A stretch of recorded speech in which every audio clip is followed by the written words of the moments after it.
Daniel Wilder-Hauer, traité de psychopathologie. C'est la totalité de la vie psychique de l'individu qui demeure l'objet de la psychopathologie. Et c'est cette totalité que les modèles tentent de décrire. Approche spécifiquement psychologique dans le cadre de la psychiatrie, domaine de la pathologie mentale. Champ d'observation hétérogène. Le principe unificateur de la démarche clinique tient à sa finalité pratique, le soin au patient.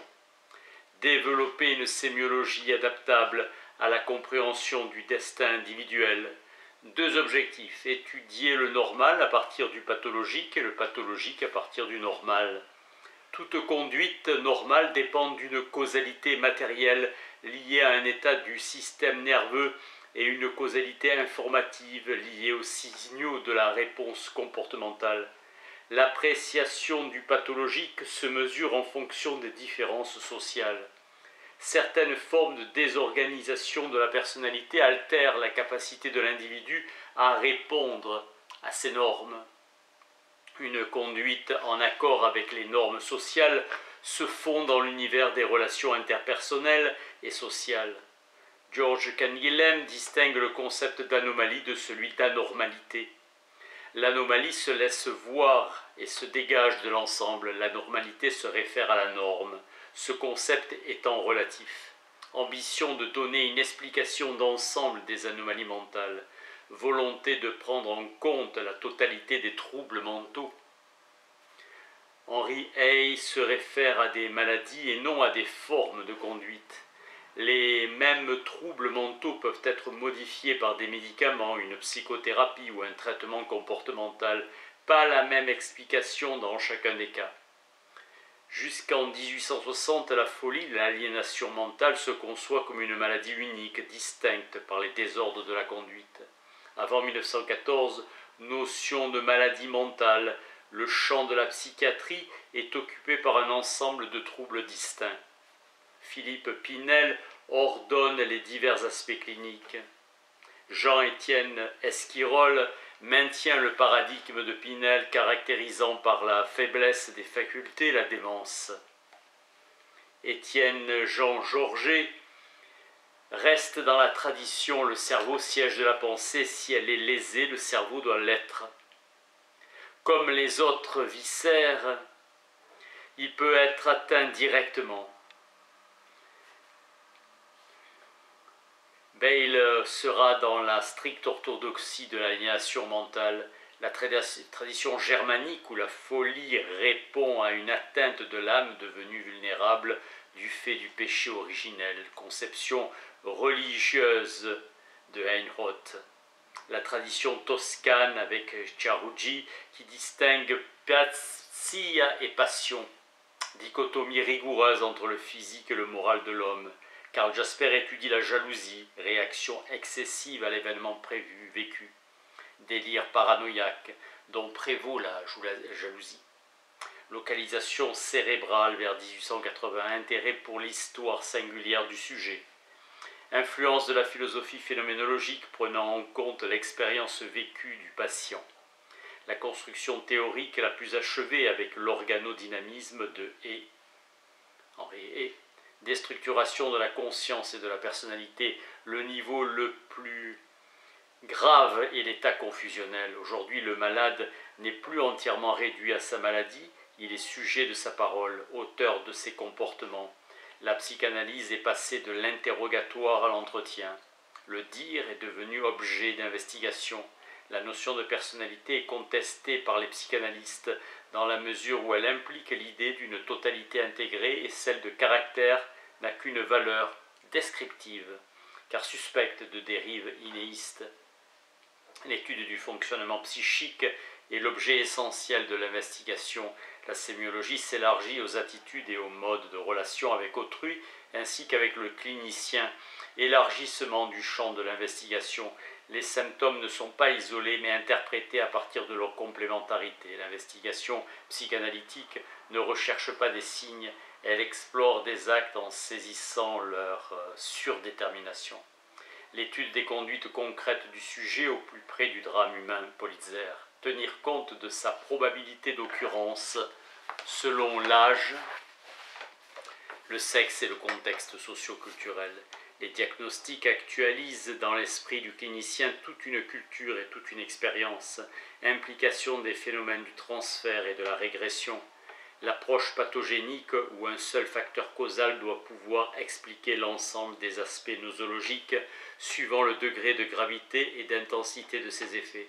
Le problème central est celui des critères de classification. Déterminer les composants d'un syndrome ou d'une maladie permet de mieux agir sur le plan thérapeutique et donc d'être mieux armé pour modifier le cours de la maladie.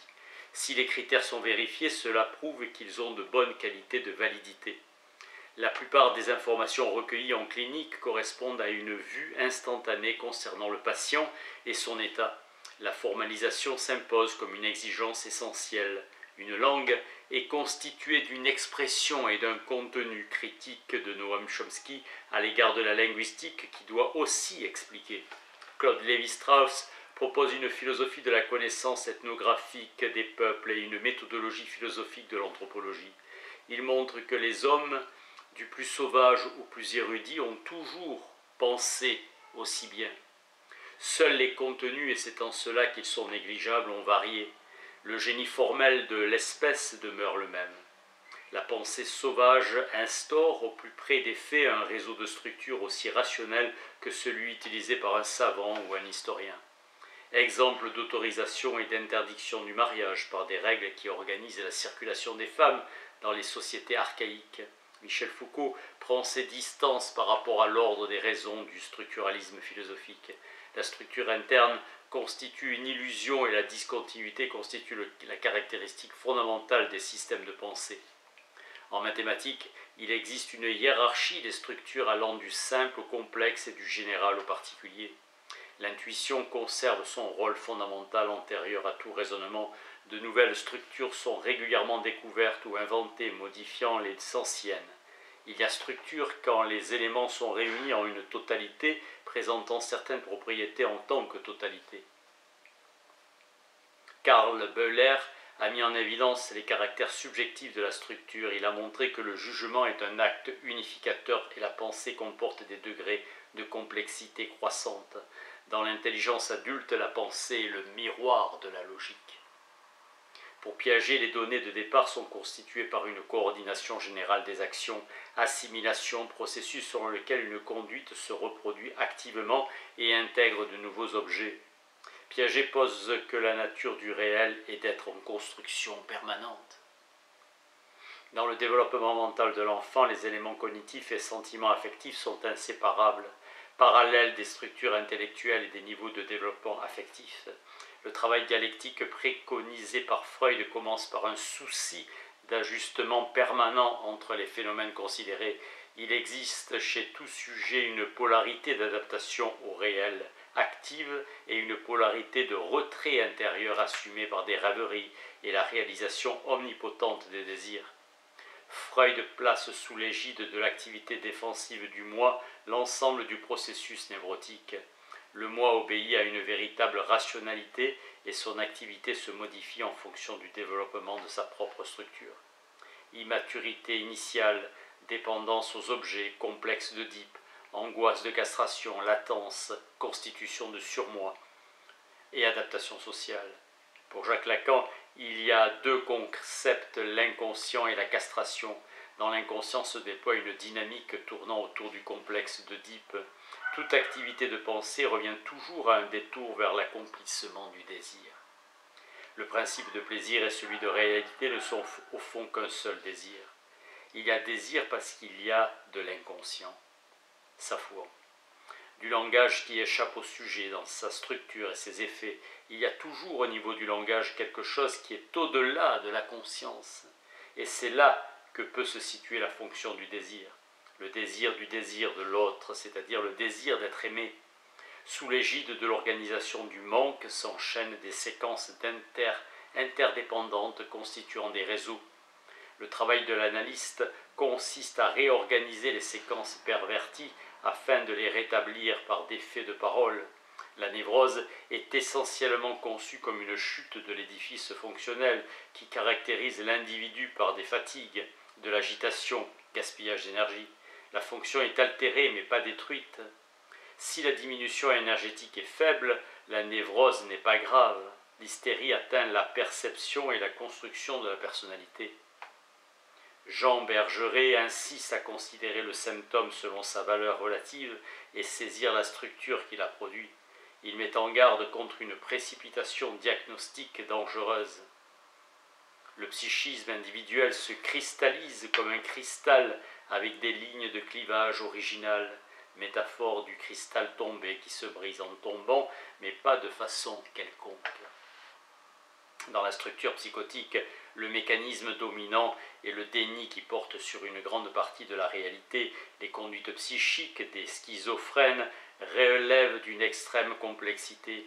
L'effet interne du traumatisme a une valeur en soi dans l'état de déréliction qu'il entraîne chez le sujet. La seule appréciation du mode d'organisation mentale du sujet n'est pas suffisante pour permettre une stratégie thérapeutique adéquate. Désorganisation, régression. Dans la méthodologie projective, ni le Roscak ni le TAT ne recèlent véritablement une théorie du fonctionnement mental, même si leurs auteurs respectifs en cultivé une. Le Roscak oblige à une centration narcissique. Le TAT offre davantage de sollicitations relationnelles par la facture même des images qui y sont proposées. Une culture n'est rien d'autre qu'un système de vie quotidienne. La biographie du patient est une unité de signification, histoire intérieure de la vie au sens de Binswanger. L'alcoolique chronique n'a pas de biographie intérieure et ont une constante incapacité à raconter leur vie. Le temps est mal précisé et objet de télescopage. L'alcoolique a choisi le parti de la passivité. Les paranoïaques, au contraire, semblent avoir décidé de la signification de ce qui leur arrive avant même qu'il leur arrive. Vaclens écrit que la phénoménologie est la philosophie qui accepte de s'interroger sur ce qu'est la conscience. Merleau-Ponty se rapproche dans le visible et l'invisible de l'inconscient freudien. Ricoeur montre la limite où s'arrête la phénoménologie dans son approche de l'inconscient. La phénoménologie converge avec la psychanalyse et son concept central, l'inconscient. L'inconscient, dit Ricoeur, et les concepts analytiques sont les concepts nécessaires à la systématisation de l'expérience analytique, et l'être humain apparaît comme un être désirant. Ces concepts sont les conditions de possibilité d'une sémantique du désir. Benveniste remarque que dans une langue, il ne manque jamais les pronoms personnels, car une langue sans expérience de la personne ne se conçoit pas. Omis dans les sociétés d'Extrême-Orient où une convention de politesse impose l'emploi de périphrases pour remplacer les références personnelles directes. Ces usages soulignent la valeur des formes évitées. Griesniger a compris que l'expérience psychiatrique authentique intègre les variations culturelles. L'hypothèse du relativisme culturel ne met pas en danger une psychiatrie fondée sur les symptômes. La phénoménologie fonde une psychiatrie métaculturelle dans la mesure où elle s'interdit de détacher le sujet et l'objet. Le monde professionnel est un aspect important du monde quotidien. La culturalité de l'être humain est liée indissolublement à sa capacité de quotidienneté. Le psychotique utilise de façon non culturelle les items culturels isolés comme le violon en bois de chauffage. Échec égale se constituer comme autre que soi tout en restant soi caractérise le psychotique. Thèse de Michel Henry où la subjectivité comme pouvoir, ce je peux que je suis. Dans soi-même comme un autre, Ricoeur met au premier plan l'ambiguïté de l'identité humaine comme permanence dans le temps. Rien n'oblige le psychiatre à accepter la notion de subjectivité et celle corollaire de liberté. La raison est pour Wolfgang Blankenburg le degré d'autonomie. Admettre la subjectivité, c'est admettre la liberté de l'homme, et rien n'oblige la liberté du psychiatre à reconnaître la liberté de son patient, à l'instar des autres sciences de la nature telles que la biologie. La psychanalyse repose sur une pratique de l'observation. L'indétermination des représentations fondamentales et des concepts est la condition du mouvement propre de théorisation. Observer ce qui est étranger à soi sans méconnaître ce qui appartient à soi en propre. Faire comprendre l'absolue étrangeté de la réalité de l'inconscient. La connaissance acquise par l'analyse personnelle est bien la base nécessaire de l'accès à la connaissance de l'autre. Reconnaissance de la psychanalyse comme méthode clinique et technique thérapeutique. Karl nous a avertis de ne pas négliger le conditionnement subjectif de notre perception et de ne pas tenir notre perception pour identique au perçu inconnaissable. De même, la psychanalyse exhorte à ne pas mettre la perception de conscience à la place du processus psychique inconscient, lequel est son objet. Affirmer la nature intime inconnue du psychisme réel, la conscience est ramenée au rang de prédicat aléatoire et contingent de l'être psychique. Par l'imagination qu'elle implique, la mémoire apparaît non comme une fonction intellectuelle, mais comme une propriété générale des êtres qui ont la perception du temps et qui sont affectés dans cette perception même par leur union étroite avec un corps vivant. Effet sur l'enfant du désir de ses parents. Minkowski se réfère à l'espace vécu pour qualifier le monde de l'halluciné. Chez l'homme normal, l'espace clair est encadré par l'espace noir. Chez l'halluciné, il y a un chevauchement, une intrication des deux espaces. Le repli des investissements sur le moi explique les idées de grandeur, la mégalomanie. La psychose trouve son plein développement à propos du cas Schreber. Introduction du narcissisme. Karl Abraham, le premier, a reconnu la possibilité pour les psychotiques de développer un transfert et pour le psychanalyste de l'interpréter. Avec Freud, la psychose serait en rapport avec un excès de narcissisme à la suite de Federn. C'est une insuffisance narcissique qu'il faut incriminer. Le narcissisme n'est pas un processus simple et que le qualifier en excès ou en insuffisance, c'est supposer une force simple, au demeurant tout à fait abstraite. Le transfert est une extériorisation et constitue un processus de changement essentiel à la cure. Malan dit que le succès de la cure dépend de l'implication du patient et de l'analyste et de leur commune acceptation des tensions qui surgissent entre eux. Pour Lagache, le psychanalyste reste un maître à penser. Le terme de schizophrénie signifie coupure, évoquant le split brain. La condition indispensable de la conscience et l'éveil, appelée aussi vigilance. En psychiatrie, les problèmes de fond sont des troubles du traitement de l'information affective et émotionnelle et des troubles des relations cognition-affect. L'étude de la régulation passe par l'étude des mécanismes qui contrôlent la transformation de la cognition en action selon les situations rencontrées par le sujet.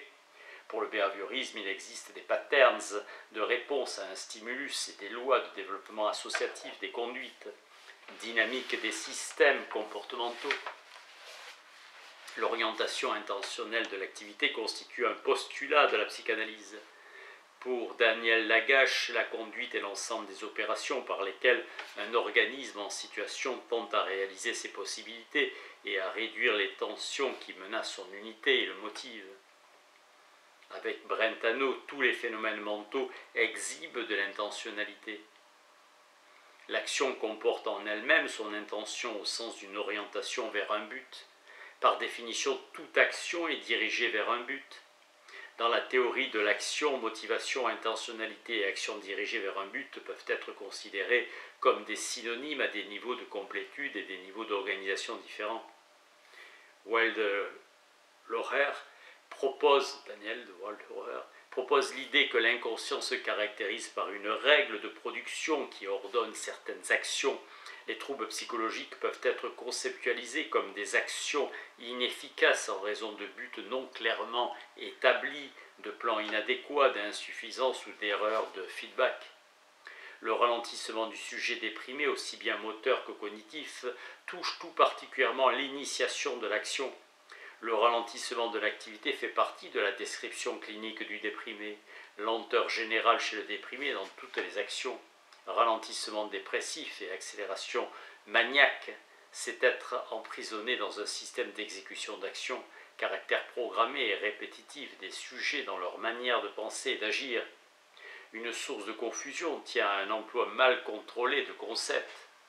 Libido signifiant en latin envie, désir. Freud, très influencé par le darwinisme enthousiaste de Haeckel, a fondé de nombreux développements sur cette thèse selon laquelle l'ontogenèse reproduit la phylogenèse. Dans le psychisme humain persistant à l'insu du sujet de la conscience des dispositions que le pathologique actualisait. Du point de vue du développement libidinal, l'état initial doit être conçu en fonction de son but qui est la sexualité génitale. Thèse évolutionniste de Darwin, où l'évolution est commandée par la survivance des plus aptes, Freud a rattaché la forme des troubles psychiques de l'adulte à l'âge de survenue de la séduction traumatique de l'enfance.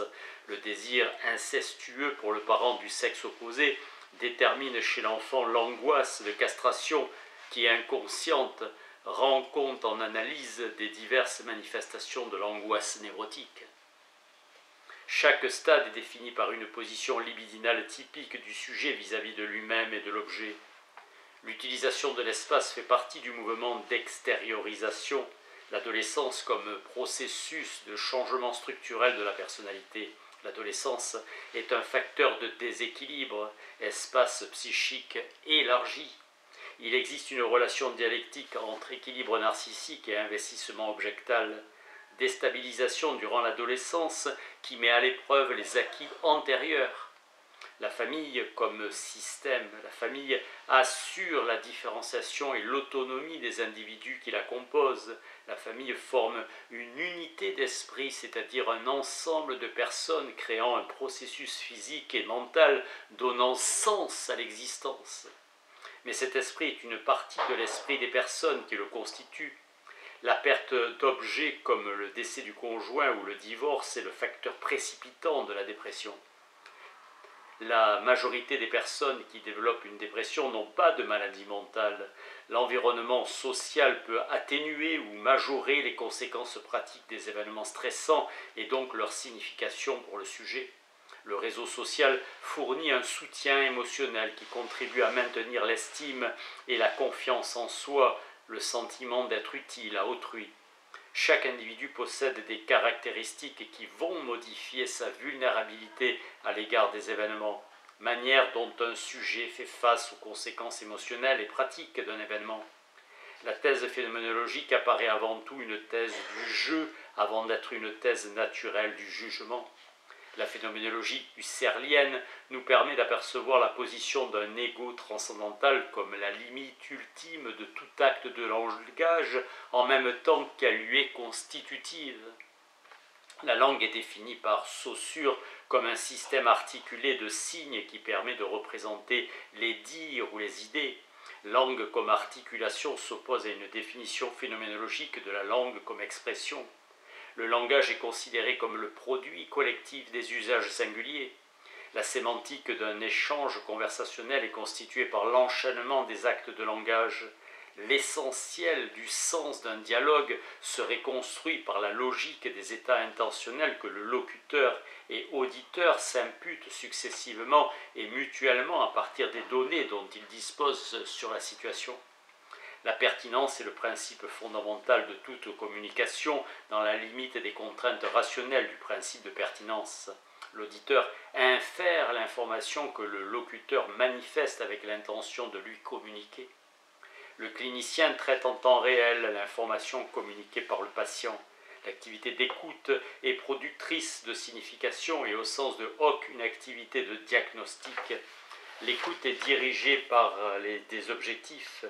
Descartes situe dans la pensée occidentale un point de bifurcation. Il affirme le caractère inétendu de l'esprit par rapport au caractère étendu de la matière. Il insiste sur le caractère d'indivisibilité de l'âme inétendue et de divisibilité de la matière étendue. L'esprit ne doit en aucune façon être consubstantiel au corps afin d'échapper au risque d'être entraîné avec lui dans l'amputation, le morcellement. Leibniz critique Descartes et nous introduit aux prémices d'une psychologie de l'inconscient. Pour Descartes, l'exigence d'unicité de l'esprit s'oppose à la multiplicité de la matière. Pour Leibniz, l'unicité peut envelopper la multiplicité, monde constitué de monades comportant leur propre potentialité de changement. Leibniz revient à Aristote et soutient l'altération, le changement qualitatif. Leibniz prépare la voie de Brentano. Psychologie qui repose sur la perception interne de nos propres états psychiques. Husserl, élève de Brentano, a pour ambition de décrire l'essence même des phénomènes. Pour cela, il se propose d'établir la connaissance sur les certitudes fondées sur l'évidence. Il dirige son attention non vers les objets du monde qui nous environnent, mais vers les actes mentaux par lesquels nous les appréhendons, perception, souvenir, imagination, jugement, réduction phénoménologique. Freud introduit 3 instances, le ça, le moi et le surmoi. Freud considère que la conscience tournée vers l'extérieur reçoit les perceptions et vers l'intérieur fait l'expérience des sentiments. Merci.